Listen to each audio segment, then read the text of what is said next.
What's going on, Panther Nation? It's your man, C. Dougie here, man. You see the title, Mock Draft 4.0. Full swing day period right now with free agency. But why not go ahead and do a mock draft? We had Dan Morgan and Brant Tillis have a press on yesterday, talk about a little bit of free agency, what they're looking for in the draft. So we're going to go ahead and do a mock draft, go ahead and have our 4.0 for the end of the month, heading into April, which is draft month.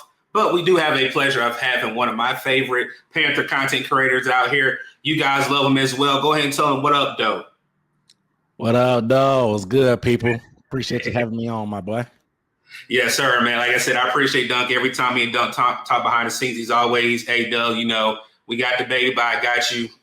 Lo and behold, we're going to bring you guys some good content today, man. So, again, we're going to do mock draft 4.0. We'll definitely talk about a couple of scenarios, a couple of positions that we think the Panthers need to address via free agency. We still have holes on this team right now, both on the offensive side of the ball and on the defensive side of the ball. But with the draft being closer, I think the tea leaves are starting to fall. You can really figure out who Dan Morgan, Dave Canales, and Brant Tillis are looking at based off of these pressures that they're going to be having here in the next couple of weeks, but also with these private visits as well. Pro days are coming to a close.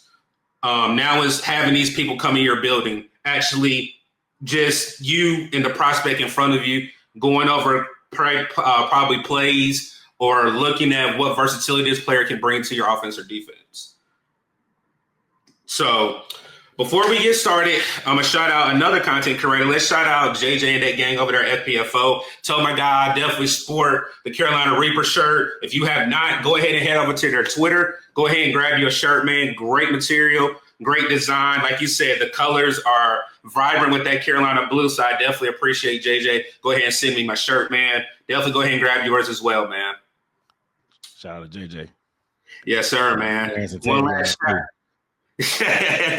One last shout out. Let's go ahead and shout out SeatGeek, our sponsor here at What's Up, Doug. You guys already know if you are a new user of SeatGeek, you get $20 off your first ticket purchase. Again, you have to be a new user. So if you have somebody in the household that has not used SeatGeek, go ahead and have them sign up, get that $20 off. Use the code What's Up, Doug on your first ticket purchase with SeatGeek.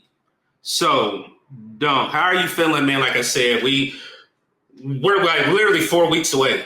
Literally 4 weeks away from the draft. How are you feeling? I mean, I know it's been a grind for me, you know, going to talk to different prospects, going to talk to running to Dan Morgan, trying to give Panther Nation as much content as I can on my end. But how are you feeling, man? I feel all right. I feel like I got a lot more prospects I still want to get to that I'm probably not going to get around to. So I'm trying to be a lot more targeted. Initially, I was kind of just doing like a wide spray of it. But right now, I'm trying to work on just kind of pinpointing who I think actual targets may be. Obviously, collecting information from the rumors we hear of who they've met with, the love they're showing. And I've been trying to be a little bit more, like I said, targeted. Like, look at, okay, hey, what's the system entail? This going into year 2 now. What makes a guy successful in our system? What have they said that they look for in these type of guys? And because I have my draft crushes as well, but I know that I'm not in that war room. I can give my theories on who I like, but they may not be a fit for Carolina. So I'm trying to balance that, but I'm definitely trying to lean more into seeing what kind of things they like to do, because every team has their tendencies, their thresholds. They have certain things that they like, for good, for better or worse, right or wrong. Some guys like long arms. They like high RAS scores. They like guys that run a fast pro shuttle. They like guys with a good broad jump. You just never know what these teams do. Every team has their different typically, I know some of the older teams that are more established, they have their thresholds that they look for. So I'm trying to put together information and data to help me try to be more pinpointed on what this team could do come, like I said, a month from now. And I agree that that's the reason why, like I said, with this slide deck, everybody knows over here, What's Up, Doug? We do a great slide deck. Going off of unnecessary bluntness, doing my own little research behind the scenes without Dunc telling me, I kind of got some of the guys that I've seen him do, you know, talk about. Also from ears on the ground. So we're going to go ahead and get into the slide deck. You guys already see the thumbnail. We got Jalen Walker, but let's go ahead and jump into which dog do you want, Dunc? Jalen Walker versus Mikael Williams. I think the national media is getting attached to it now, and some of our beat writers here in Carolina are basically knowing if it is a defensive pick at 8 right now is between these two gentlemen right now that we know of in the tea leaves. Jalen Walker standing at 6'2", 245. Mikael Williams standing at 6'5", 265. So me personally, I was more on the James Pierce Jr. and the Mike Green train.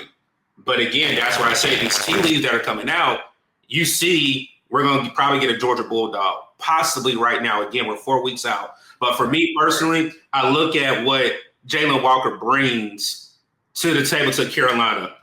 Impact and explosive. Elite change of direction, a tone setter. And I'm going to give you 2 comparisons that I did research with, Dunc. I like Trayvon Walker and Quay Walker. He'll be the third Walker coming out of Georgia that really reminds me of the traits. I know he doesn't have the height, but I'm looking at the traits that he can bring to this defense. Yeah. Yeah. Okay.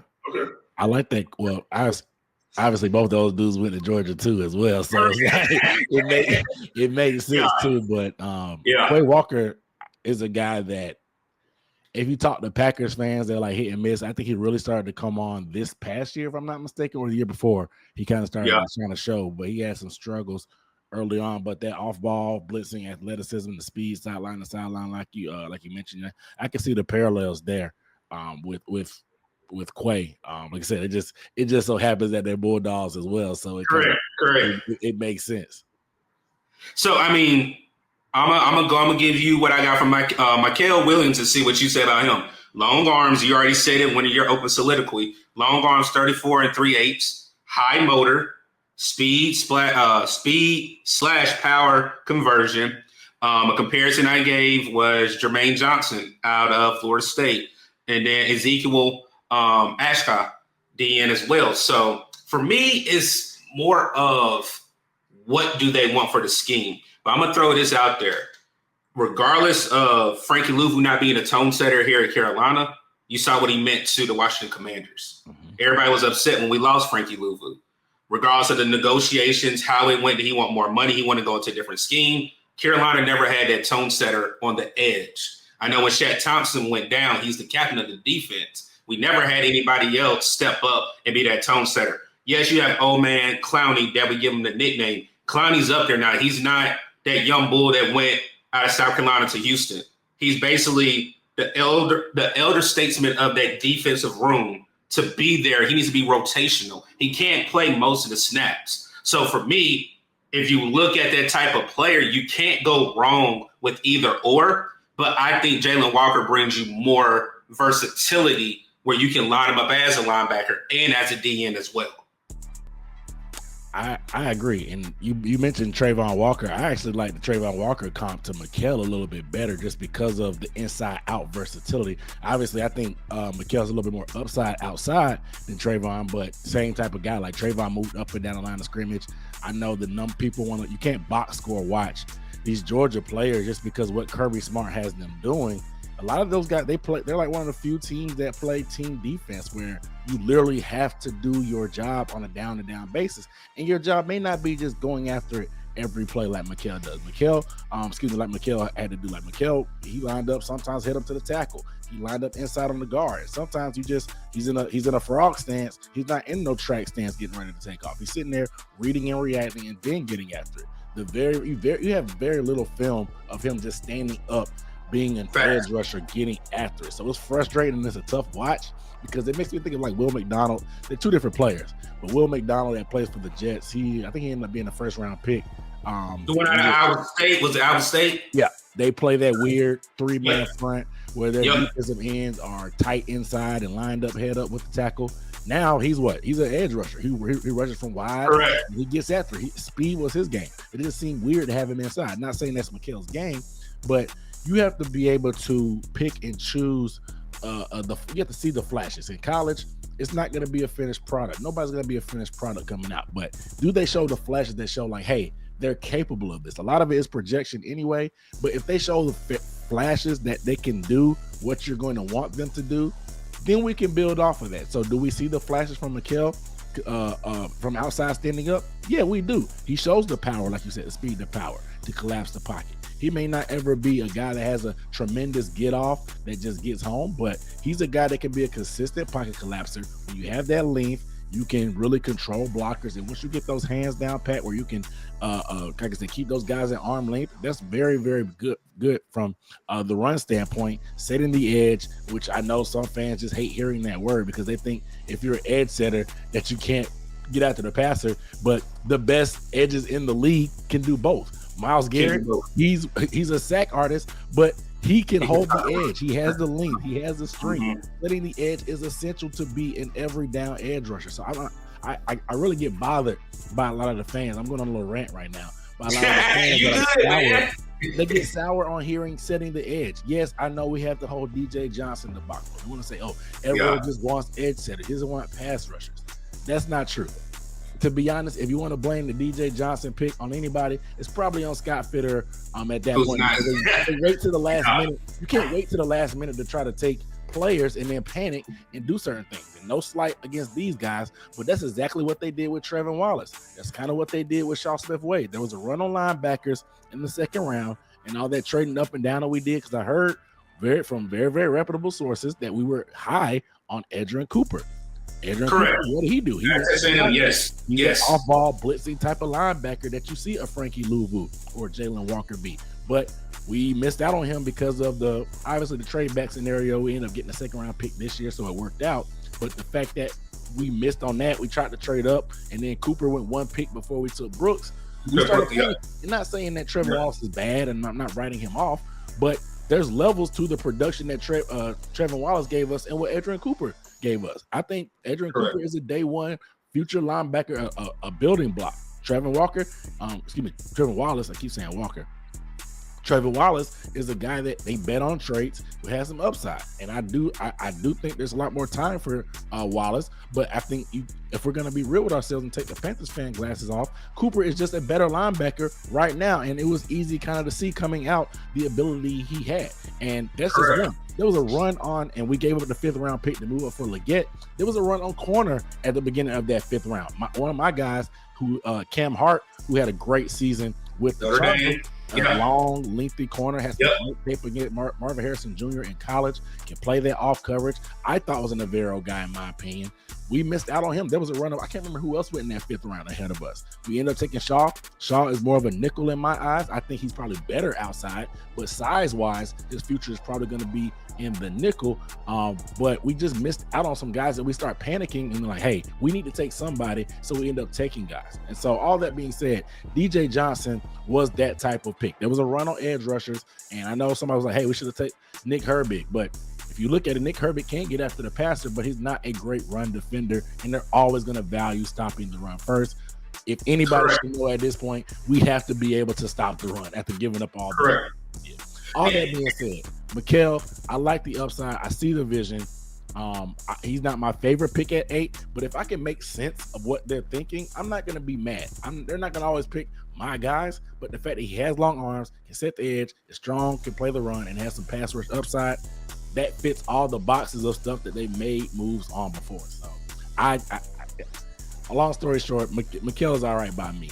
If you want me to talk about Jalen, I can too, but I just know Mikel has been a hot button topic for our fan base the past week or so since we've heard about him kind of being that guy moving over Walker. So I will say this, because the more you were talking, I might be putting words in your mouth by saying this, but it's more of, if you trade down, I'm okay with either or. At 8 right there, getting more draft capital. Again, moving from 8, possibly in the early teens, anywhere from 12 between 18. I'm okay with that because, again, you're not going to miss. This is based off of traits, like we said. It's based off of what trait that you like this particular prospect to bring to your scheme. Again, this is a deep defensive line draft. Just depends on the trait that you need. Again, if you look at what they brought in for free agency, they brought in a lot of players that have great run defense stoppage of grades. So again, Dunc is saying stop, setting the edge. That's what we really needed. Again, pass protection. We've always had a good number. Look at when everybody was saying, "Oh, we have this top well, I think it was top 10 unit in pass. No, reason why that was because everybody was running the ball down our God blessed throat every week. So when you look at it, I think for me personally, I think we should trade back. If we stay at 8, I'm not going to be mad like you said.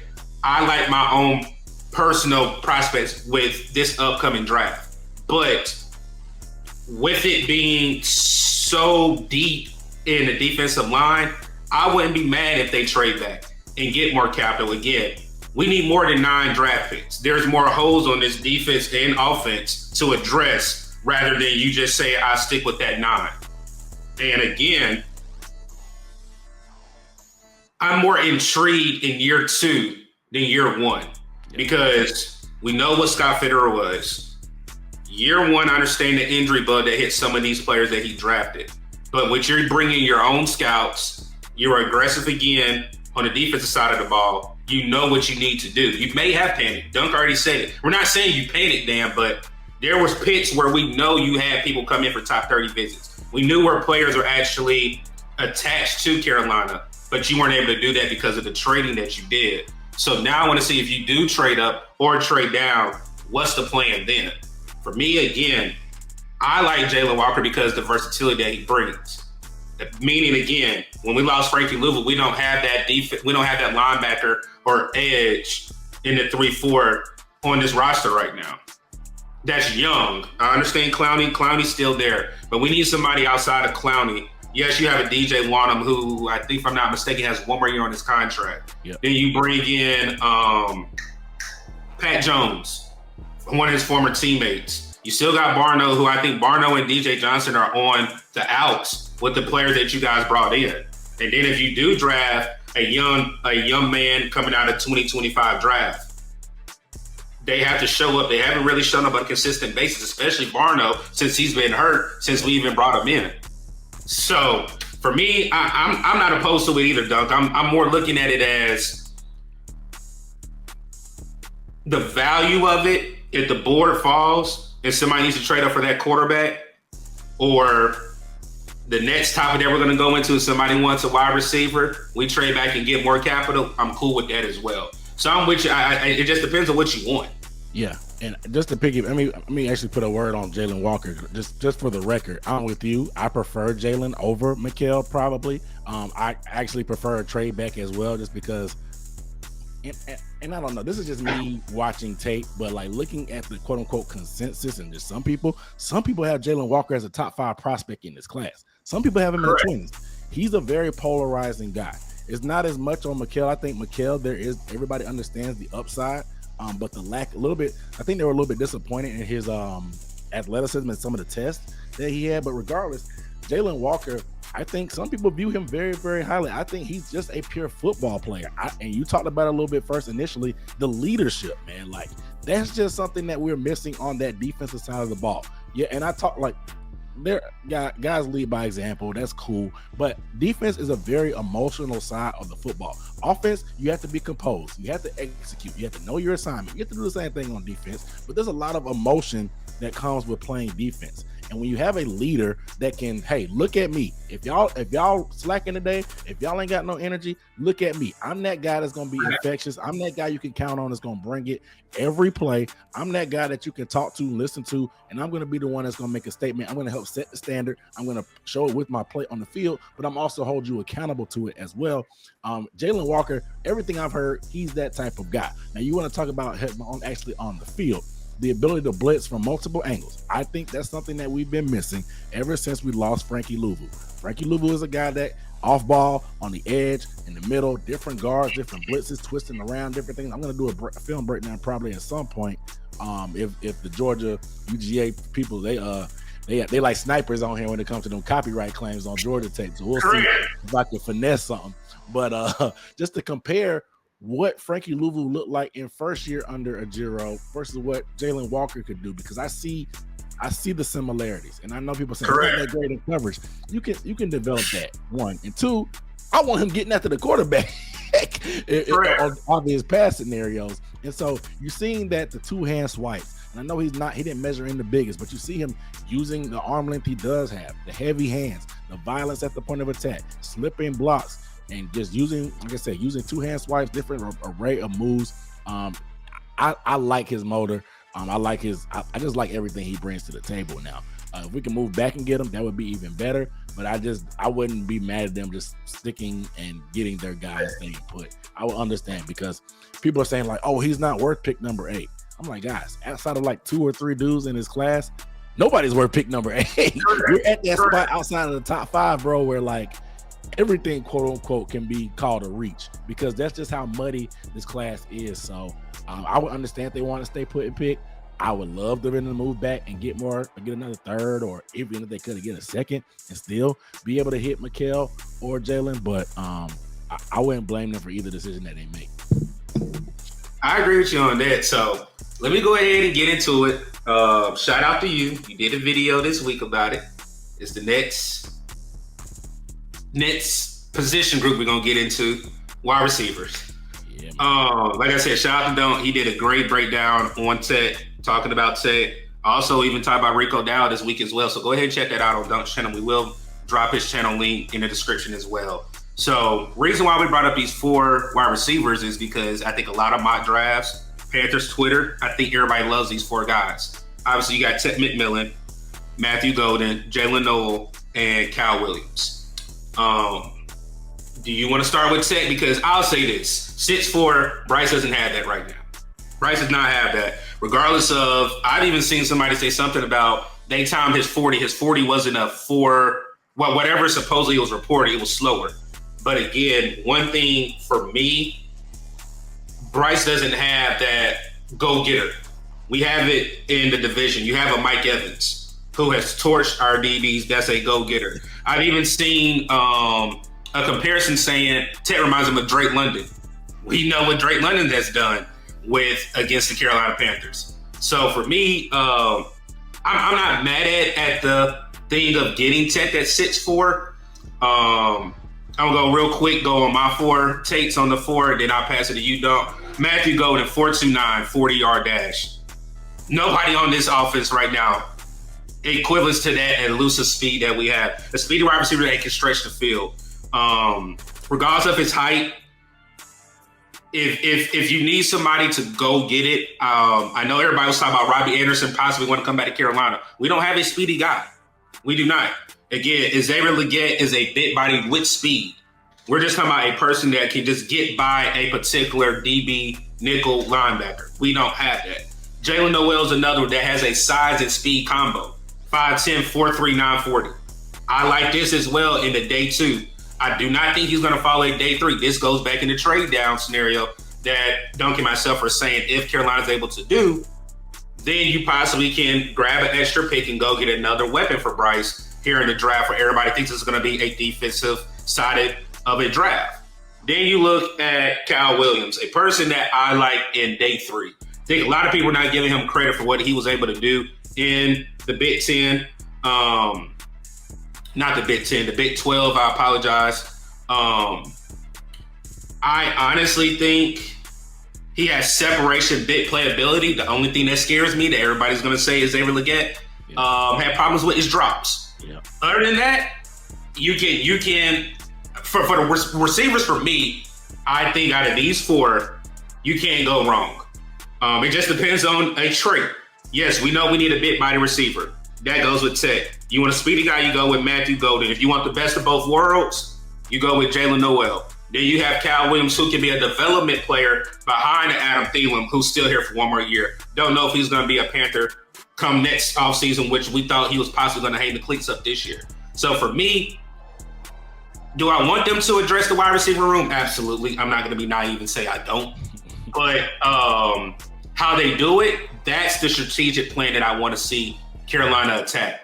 How are you going to add to this offense? You bring in Rico Dow, but you had everybody else be re-signees. There needs to be new blood in that wide receiver room. I don't know if that's going to be via free agency before the draft, but I still think we need to make this a strength. Your offensive and defensive lines are your strengths. Why not add another strength to this offense or defense side of the ball? Yeah, man. I agree.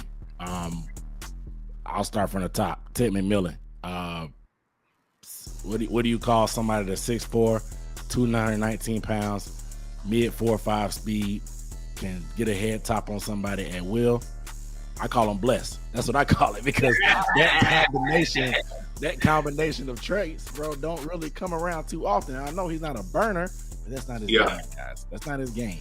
That's not his game, which is fine, because just because he's not a burner doesn't mean that he can't win deep. And people say, "Oh, he's just he all he does is jump balls." It's not true. That's not true. And they're talking about how many contested catches he has. If you turn on his film, the reason why he gets so many contested is because his quarterback, just when the quarterback is in trouble, he's going to throw the ball. Just throw it up. They go back to high school. They've been playing together since 8th grade. He will throw it to Ted. He forces it to Ted at times as well, just because he's a safety blanket type of wide receiver. And like you said it, he is that guy that can go get it. And we don't have that type of guy. We've been terrorized by that type of guy in this division. Let's do it. And, I know Drake London, it's a loose comp. I saw somebody say Cortland Sutton recently, which is actually pretty decent. I think he's a little bit smoother than Sutton as a route runner, but in terms of just winning contested spots and just the size and speed, it almost matches up exactly. I think he's a little bit slimmer than Sutton, in my opinion. Right, he is. I think what they like is that versatility. He could play inside, he could play outside. And what Arizona had to do his final year, because they didn't have anybody to key on, they put him in a slot and to get matchups with safeties and stuff. He's a great, he reads zone very, very well. He does a scramble drill well, because that quarterback that he had ran around a lot. He created some big plays off of the scramble drill as well. So I just think he's a guy that can be an asset. You can build this offense around, because we don't have a guy that when they break the huddle, we have to be like, okay, hey, where is so-and-so lined up? We don't have that type of guy. And Ted, he's such a size mismatch that when you break the huddle, everybody's going to have to be like, okay, hey, where is Ted? Is he in the slot? Okay, why do we have a linebacker on him? Or why do we have an undersized nickel? Let's give him some help. So we need a guy that can actually just set the defense to just have to give them something extra to worry about. So I think I like that.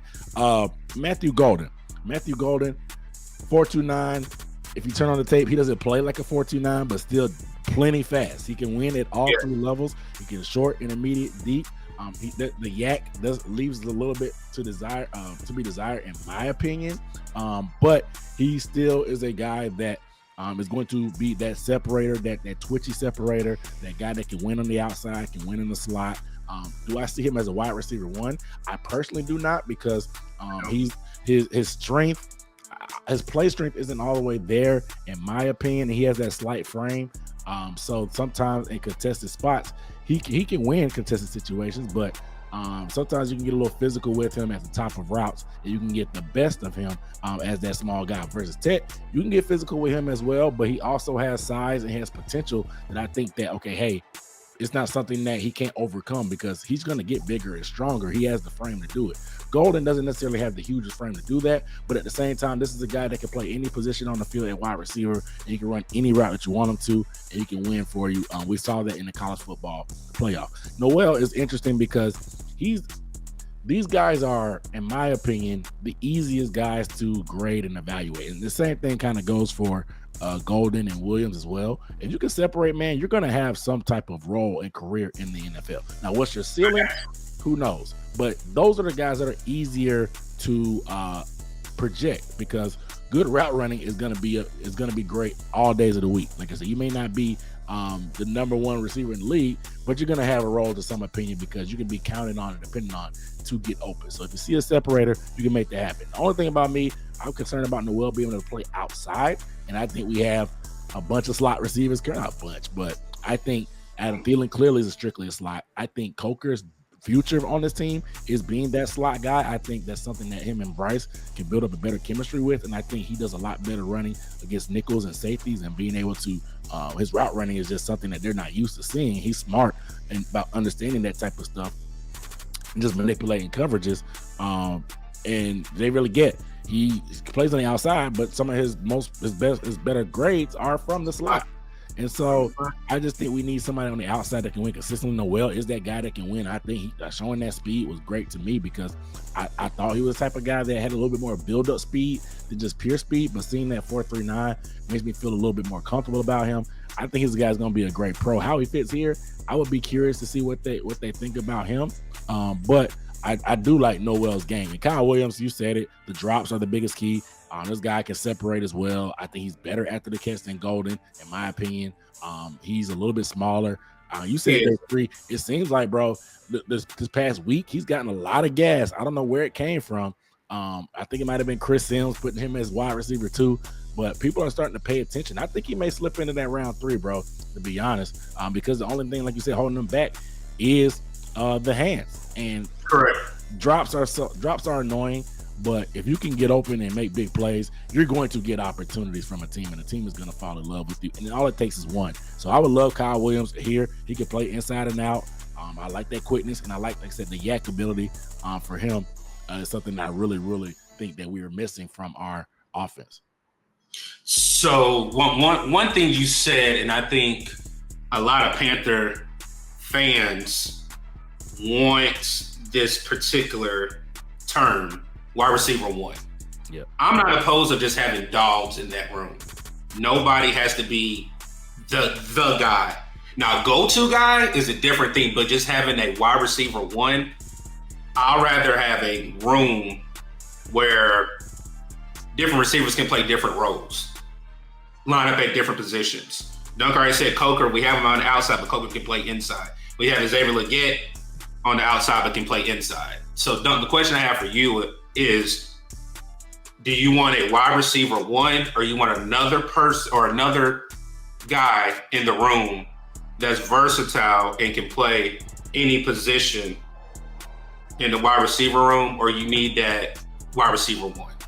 Yeah, and that's kind of the big question that's kind of out there. And I think the idea of having a wide receiver 1 is great. But like you mentioned, it's just kind of a philosophy thing. Do you want to be Vikings where you start and end everything with one guy, Justin Jefferson? You know he's getting the ball every week. The fact that the defense has to account for that allows guys like Hawkinson or Addison to eat because everybody's rolling there. You want that to set the table for everybody else. Or do you want to go, I say by committee, and this hasn't worked out great for them, but the Packers are like that. The Packers, they take a bunch of second-round wide receivers. They don't have a really go-to guy. Jaden Reed probably gets the most love because he can actually like take handoffs and do all the gimmick stuff. And they're missing him now. He's gone. Yeah. He had free agency, so now that's going to see how that plan goes with them. I didn't mean to interrupt you, but now I want to see what they do with that now. Yeah, so I mean, they kind of do by committee. They have a bunch of guys with different skill sets. Wicks is the guy that is a route runner, but he has spotty hands. Reed is that miscellaneous slot guy, the gadget guy. Watson is that pure deep threat. Dobbs is a little bit all around as well. So they have a variety of guys. It worked for them. They had a nice little run in the playoffs the other year, but I think that puts a lot of pressure on your play caller, which is fine because that's Dave Canales' job to do. But what happens when somebody gets hurt, or which happened to the Packers in the playoffs? Somebody got hurt. You and Jaden Reed ended up getting hurt, and now you SOL because the sum of the parts is what matters more than just one individual guy. So if you're missing one of them parts, you're not gonna run as smoothly. You know what I'm saying? So it's just, what do you think? And I think Bryce probably would be better with the committee approach, but I just think that they still need somebody bona fide that he can go to every time. And you see, he has a guy like Thielen. Unfortunately, he's 30-something years old. He's not going to be here for the longest, but Bryce will have a go-to guy. I think pounding it in his head and have a diva type of wide receiver 1, we saw that not work out well, and I think that's partially why he was off his rocker because of Deontay. But having a guy that's why I kind of favored a Garrett Wilson or a T. Higgins, who a little bit more mild-tempered, you know what I'm saying, versus a DK Metcalf felt like, okay, last-ditch effort, but we know he gets emotional as well. I don't think that would have been the best scenario for us in terms of trading for, but at that point, it was like, this was our last-ditch effort to try to get a wide receiver 1, so why not, in my eyes? But I had other guys that are a little bit more passive that don't need the ball every play to feel like they're a part of things if we're going to get a wide receiver 1. I think Tet is a guy that, or whomever, I don't know if any of these guys are like that yet, just because personality-wise, but that they need the ball every play. And so I think you got to figure out what you want to do. He's a point guard, yes, I get it, but he also does still need dependable weapons that can make things happen. So if you're going to do that, I think you should scheme and get weapons that can create mismatches. Tet is a guy that has the size, that can create mismatches. Go get you a pass catching running back that, hey, if you put him on a linebacker, he's going to burn them. That way, just like Jahmyr Gibbs when they played together in college, you give him an option out of the backfield. Go get me a pass. Don't talk about the running back because I got one for you. I got one, man. So get me a tight end that's a pass catcher as well that can create mismatch problems. It's a route runner. So like just do it that way and be creative. Just give the defense a lot more things to account for if you're gonna do it by committee versus having that wide receiver one approach, which seems like we probably gonna miss the bus on this offseason. I got you, man. All right, so need a safety. Again, with the questions that Dan Morgan took on yesterday, you can tell he knows safety is an issue. We've had 2 safeties come in this week. It's been dark.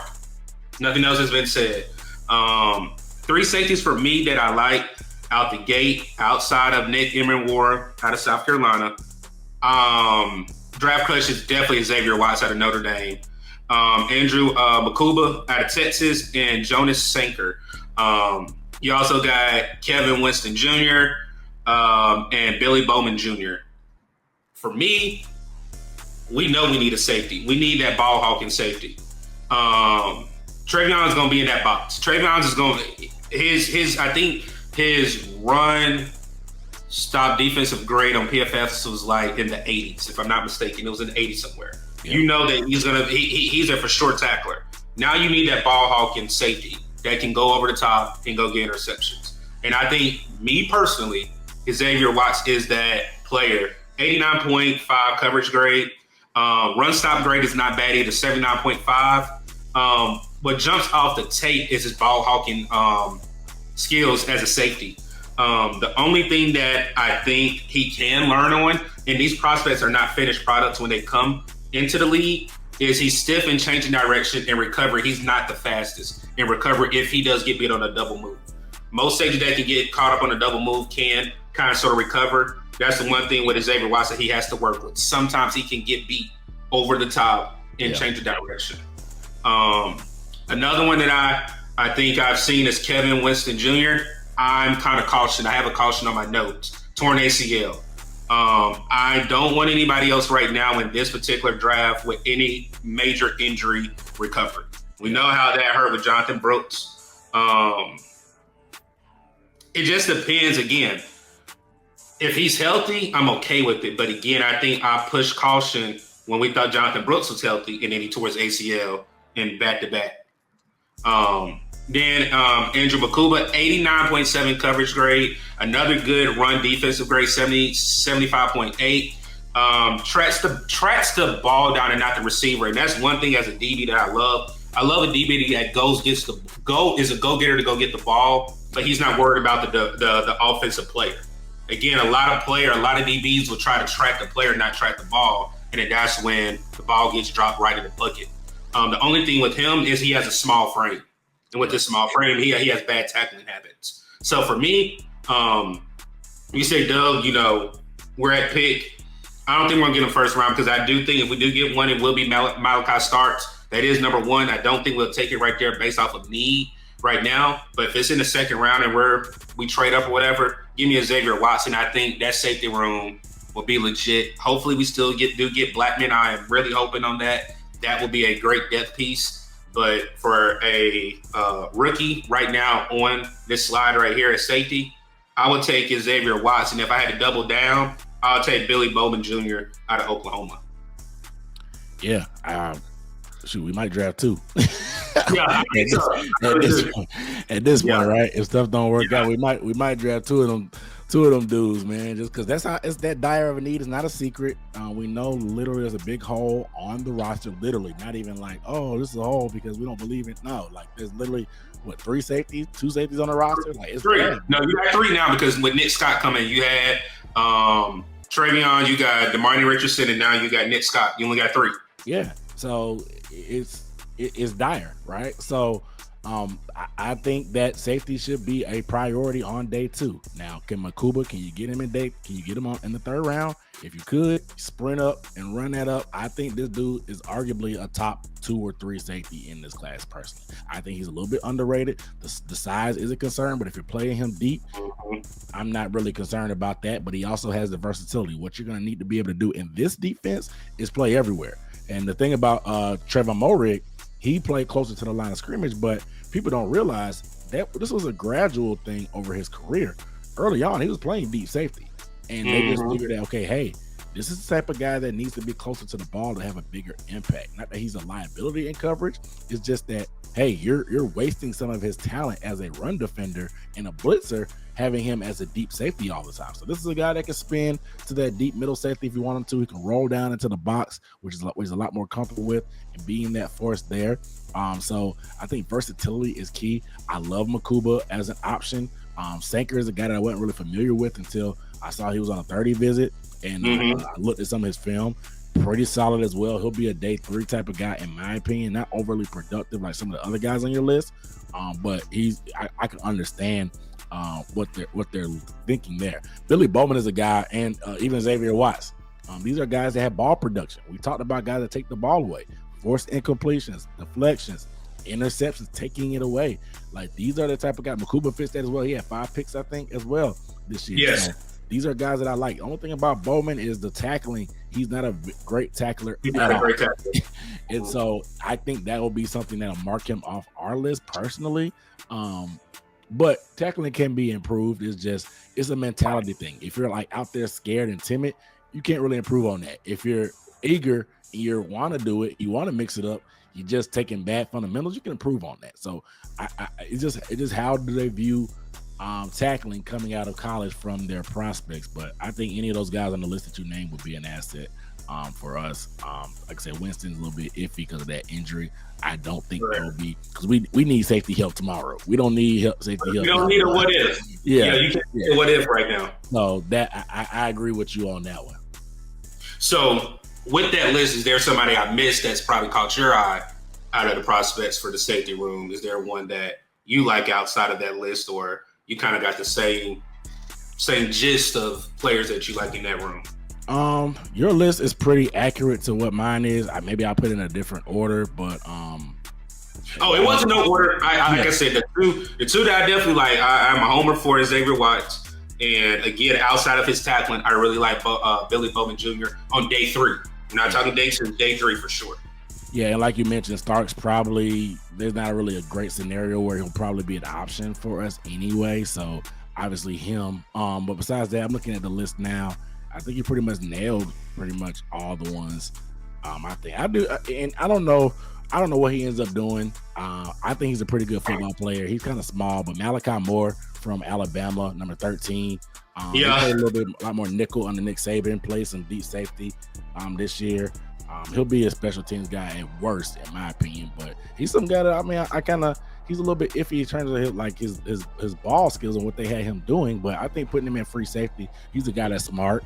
He's an ankle biter that can tackle, but he's a pretty decent tackler in my opinion. He'll need to bulk up a little bit more because some of the physicality can get the best of him. But I think he's a smart, super experienced football player, and you play for Nick Saban in the SEC, man. I think he's a guy that can be a solid late addition. Now, he'll be cheap.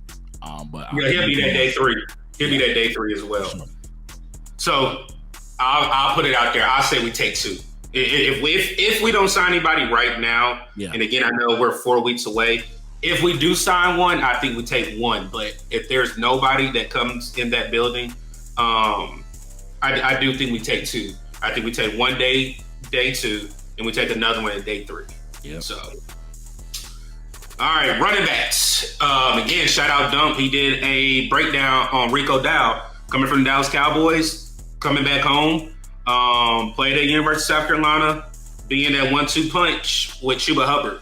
But there are some rumblings of us possibly get another running back, which I like. For my liking is because I've been able to talk to a couple of these running back prospects this offseason. Jaquez Hunter out of Auburn, and Ali Gordon are the 2 only running backs that we have right now for top 30 visits. two different type of running backs. One is a steady balance of power and speed, and one is just full speed. One is a Doe Walker Award winner in Ollie Gordon, and the other in Jaquez Hunter has, in his years at the University of Auburn, has had an 80 or above PFF grade all 3 years of being at the University of Auburn. 187, basic 1,200 yards, 8 touchdowns for Hunter. Ollie Gordon, 190, 880 yards, 13 touchdowns. For me, with Blackshear not coming back, with Mike Boone not coming back, I think we are going to draft a running back. I think it is an insurance for Jonathan Brooks when he does come back in 2026, if he's not ready. Also, Rico Dow is on a 1-year contract. So it's more of one thing I like Dan Morgan, what it looks like for his mindset is he's planning ahead. He's not just waiting right away that, oh, I lose 2 running backs. Let me go ahead and scramble and go in scramble mode, which we've had on these Scott Fitterer in drafts, and go in scatter mode, but go ahead and address a need now. Later down the road, if he has to sit, he has to sit. Either one of these guys I like. Ollie Gordon, had a pleasure to meet him at the Big 12. Humble young man, but when I say his physique reminds me of Najee Harris, I put it in my tweet. Yeah. I mean, if you look at the tweet and he was walking with other running backs, he stood out. He looked like a linebacker trying to play running back. The only thing that he did say is the reason why his numbers were down this year were due to team scheming for him. Coming off the Doe Walker Award winner, and what would that make, the 2023-2024 season, nobody really knew who Ollie Gordon was. I mean, they knew, but now they knew that this is the best running back in the country coming back for one more year.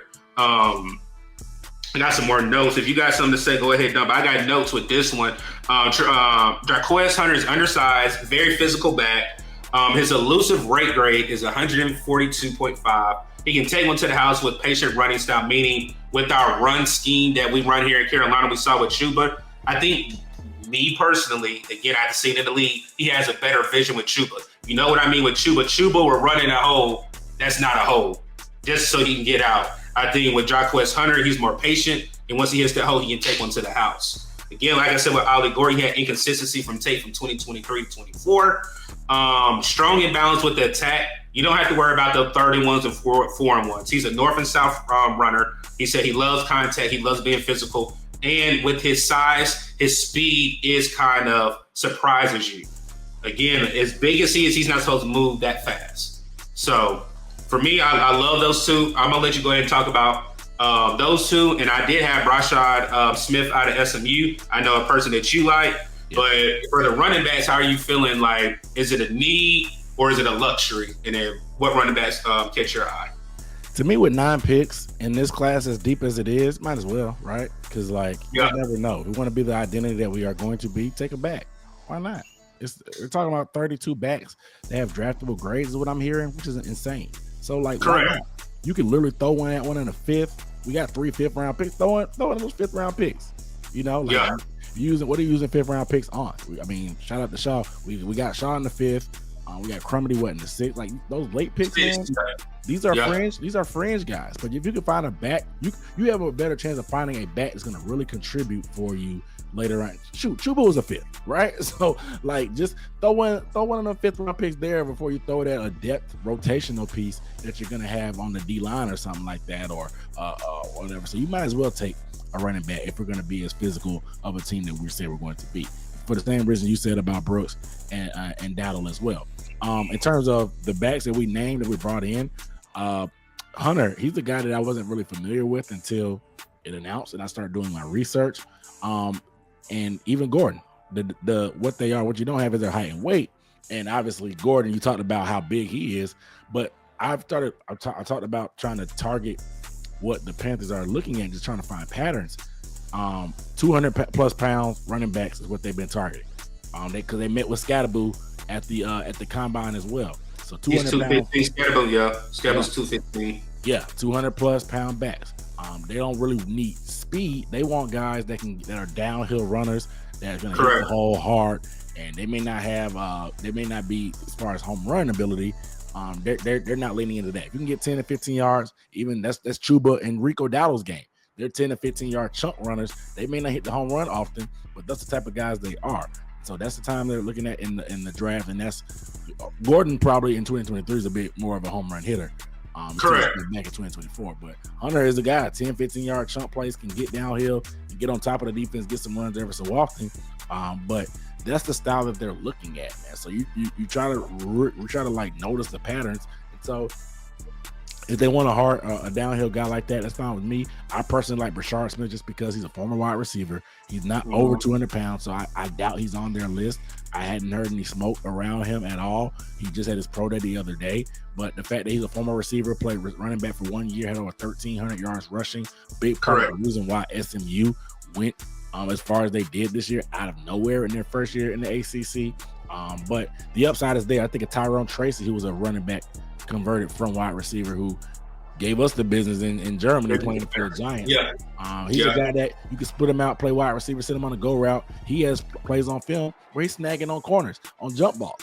There's not a running back, I don't think, in the league that has that on film consistently, let alone on our roster with that type of route running that he has. So one of those type of guys that you can create mismatches with that I talk about there. So I'm fine with taking it back. Like I said, I see the patterns of them taking 200 plus pound guys that you had it up there. The yards after contact is a big is as well. So that's just something that I've been seeing consistently from them. Downhill runners over 200 pounds and guys that can get yards after contact and force a high amount of missed tackles. And Merritt is a guy you have on there. Very, very, very, very, very slept on back. Yes, he didn't play but one game, but I think. But he came from Alabama State, what people don't know. Then went to New Mexico State. I didn't mean to take your shine. I talked to him, but he had eligibility questions. He only played 2 games, and they told me he had to sit for the rest of the year. Yep. Big back. He's a big back, and I have all their measurements right here in front of me. Crossing Merritt is 208. Jaquez Hunter's 209. And Ollie Gordon's 225. 200 plus pounds, bro. And he breaks a lot of tackles. He can hit the home run. I actually been looking at him the past 24, 48 hours, honestly. Once I saw that he actually had a 41-inch vert at the pro day recently. Yeah, at Big 12. Yeah, he was. He put on the show there from what I'm understanding. I think he ran 4.5, something like that. So, he ran a 4. No, he ran a 4.4, which surprised a lot of people. Yeah. So he's a guy that they 3, and I think he's going under the radar because he didn't play. But the All-Star game, he had 97 yards and 2 touchdowns. I was there, and he took the shine. In practice, he didn't really show. And the reason, because again, you have a plethora of running backs that's in practice, you're trying to get reps. But when the lights came on, he was the best back out of all the backs that played. Yeah, I like his game, man. I like the story. He gonna have fresh legs because he ain't got a lot of mileage from this past year. I guess he did play technically 4 or 5 years of school based off on the transfers. But because he transferred from having a year off, man, you get him fresh legs. He's a guy that he has a weird ability to make guys miss on the second level without really juking. It's not even really juke moves that he does. It's hard to describe it, but I like the way he runs, man. He's a very, very unique style. Somebody I just, like I said, recently started looking into. I would love for them to add him. The Panthers actually met with him at the Shrine Bowl, so that's been reported. They did. Big time. I would love to bring him in. Yes, sir.